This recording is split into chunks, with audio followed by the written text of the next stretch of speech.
माहिर कानून असद रहीम भी हमारे साथ मौजूद हैं, उनसे भी बात करते हैं। असद रहीम, काफी अहम ये आज का फैसला सामने आया है और वाज़ेह तौर पर सुप्रीम कोर्ट की जानिब से कहा गया है कि सिविलियंस का मिलिट्री कोर्ट ने ट्रायल कलअदम उनकी जानिब से करार दिया है। क्या कहेंगे आप?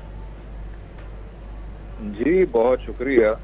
जो अदालत उज़्मा ने फैसला दिया है उसमें जो हतमी रीजनिंग है वो पढ़नी होगी, लेकिन ये एक बहुत पुराना असूल है कि जब तक आपके सिविलियन अदालतें काम कर रही हैं और फंक्शन कर रही हैं तो अस्करी अदालतों में सिविलियन की ट्रायल नहीं हो सकती।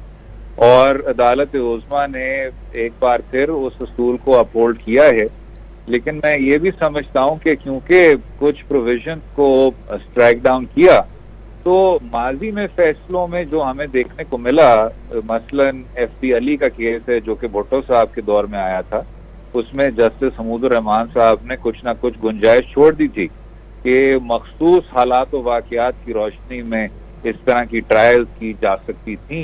लेकिन उसके भी बावजूद आपने देखा कि अदालत उज़्मा ने उस पुराने कंसेंसस को एक बार फिर अपहोल्ड किया और ये हमारे आइन के लिए भी मुस्बत है, हमारे बुनियादी हकूक के निज़ाम के लिए भी मुस्बत है और हमारे सिविलियन अदालतों को ऐसा फैसला मजीद मुस्तहकम और मजबूत करेगा।